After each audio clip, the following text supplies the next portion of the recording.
वहीं उत्तर प्रदेश के बरेली में वक्फ बोर्ड को लेकर बड़ा विवाद सामने आ गया है।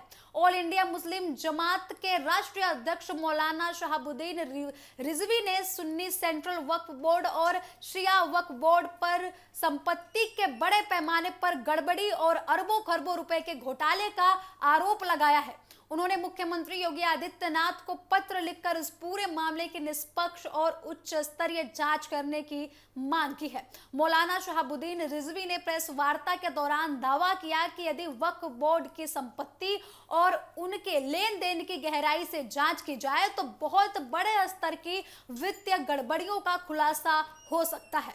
उन्होंने आरोप लगाया कि वक्फ की जमीनों का उपयोग गरीबों की जरूरतमंदों की भलाई के बजाय कुछ लोगों के निजी लाभ पहुंचाने के लिए किया जा रहा है।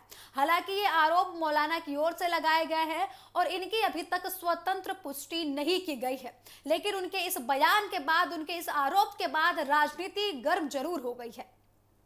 मौलाना ने बताया कि उन्होंने मुख्यमंत्री योगी आदित्यनाथ को पत्र लिखकर पूरे मामले की जांच कराने के अनुरोध किया है। जांच कराने के लिए उनसे अनुरोध किया है। उनका कहना है कि वक्फ की संपत्ति समाज के गरीब, बेसहारा महिलाओं, अनाथ बच्चों और जरूरतमंद लोगों के कल्याण के उद्देश्य से दान की गई थी। इन संपत्तियों से होने वाली आय का उपयोग शिक्षा, स्वास्थ्य और सामाजिक कल्याण के कार्यों में होना था, लेकिन ऐसा नहीं हुआ। उन्होंने कहा कि आज बड़ी संख्या में गरीब मुसलमान आर्थिक तंगी से जूझ रहे हैं, जबकि वक्फ की कई संपत्तियों से करोड़ों रुपए का कारोबार होने का आरोप सामने आता रहा है। उनके अनुसार यदि इन संपत्तियों का सही तरीके से प्रबंधन किया जाता तो समाज के जरूरतमंद वर्ग को बड़ा लाभ मिल सकता था। प्रेस कॉन्फ्रेंस के दौरान मौलाना ने आरोप लगाया है कि समाजवादी पार्टी की सरकारों के दौरान वक्फ संपत्ति की खरीद बिक्री में सबसे अधिक गड़बड़ियां हुई हैं। उनका दावा है कि उस समय वक्फ बोर्ड के भीतर कई फैसले मनमाने तरीके से लिए गए और संपत्ति के प्रबंधन में पारदर्शिता नहीं बरती गई, जिसके बाद यह बड़ा घोटाला किया गया। उन्होंने यह भी आरोप लगाया है कि उस दौरान वक्फ बोर्ड के महत्वपूर्ण पदों पर ऐसे लोगों की नियुक्ति हुई थी जिनके कार्यालय में संपत्तियों के प्रबंधन को लेकर कई सवाल भी खड़े हुए थे। मौलाना का कहना है कि पूरे मामले की निष्पक्ष जांच होनी चाहिए, वास्तविक स्थिति तभी सामने आ सकेगी। मौलाना शहाबुद्दीन रिजवी ने आरोप लगाया है कि वक्फ की कई जमीनों का इस्तेमाल उनके मूल्य उद्देश्य के विपरीत किया गया। उनके अनुसार इन जमीनों पर स्कूल, कॉलेज, अस्पताल और अन्य जन कल्याणकारी संस्था विकसित किए जाने चाहिए थे, लेकिन ऐसा नहीं किया गया और व्यापक स्तर पर गड़बड़ी की गई। उन्होंने कहा कि वक्फ संपत्तियों से होने वाली आय यदि पारदर्शी तरीके से खर्च की जाती तो आज गरीब और जरूरतमंद परिवारों की आर्थिक स्थिति बेहतर हो सकती थी। उनका दावा है कि कुछ लोगों ने इन संपत्तियों से अपनी निजी लाभ उठाए हैं, जबकि आम लोगों को अपेक्षित फायदा नहीं मिल सका है। मौलाना ने मुख्यमंत्री से मांग की है कि वक्फ बोर्ड द्वारा किए गए सभी भूमि सौदों और संपत्तियों के लेन देन की विस्तृत जांच कराई जाए। उन्होंने ये भी कहा है कि यदि जांच में किसी भी व्यक्ति की भूमिका सामने आती है तो उसके खिलाफ सख्त कानूनी कार्रवाई की जाए और उसके खिलाफ सख्त एक्शन भी लिया जाए।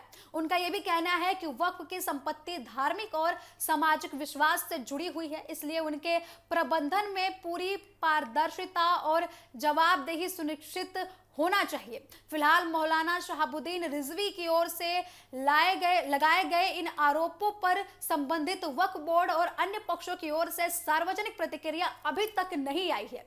ऐसे में इन आरोपों के सत्यापन की पुष्टि किसी आधिकारिक जांच के बाद ही हो सकेगी। लेकिन अब यह देखना काफी महत्वपूर्ण होगा कि मुख्यमंत्री कार्यालय या फिर राज्य सरकार इन आरोपों पर क्या रुख अपनाती है और क्या वक्फ संपत्ति से जुड़े मामले की किसी उच्च स्तरीय जांच के आदेश दिए जाते हैं। यदि जांच होती है तो उससे वक्फ संपत्ति के प्रबंधन और उनसे जुड़े विवादों पर कोई महत्वपूर्ण तथ्य सामने निकल कर आते हैं या फिर ये आरोप झूठे साबित होते हैं।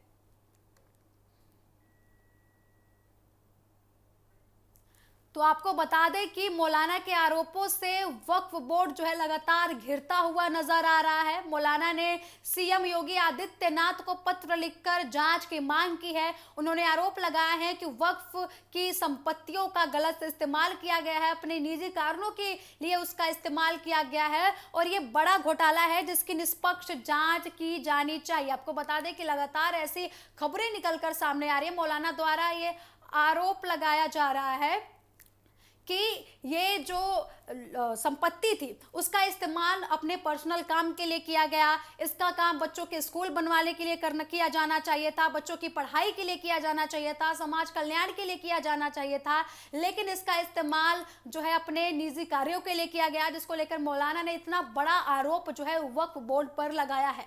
इसको लेकर उन्होंने सीएम योगी आदित्यनाथ को पत्र भी लिखा है और उन्होंने तुरंत मांग की है कि इसका तुरंत निष्पक्ष जांच कराई जाए। इस मामले में जो है जो भी अधिकारी या फिर जो भी इस मामले में दोषी पाया जाता है, चाहे वो किसी पद पर क्यों ना हो, चाहे वो कोई भी कर्मचारी क्यों ना हो, उसके खिलाफ अगर कोई भी संलिप्तता अगर पाई जाती है इस मामले में तो उसके खिलाफ सख्त कार्रवाई होनी चाहिए, ऐसा मौलाना का कहना है। तो लगातार उनके आरोपों के कारण वक्फ बोर्ड घिरता हुआ दिखाई दे रहा है। मौलाना ने सीएम योगी आदित्यनाथ से जांच की भी मांग की है। तो अब सभी की नजरें इस बात पर टिकी हैं कि सरकार इस मामले में क्या कदम उठाती है और क्या वक्फ संपत्तियों से जुड़े मामले की उच्च स्तरीय जांच शुरू की जाएगी। अगर जांच होती भी है तो क्या वक्फ संपत्तियों के प्रबंधन और उनसे जुड़े विवादों को लेकर कई अहम तथ्य सामने आ सकते हैं, ऐसी अटकलें लगाई जा रही। तो सबकी नजर अब इस बात पर और इस खबर पर टिकी हुई है।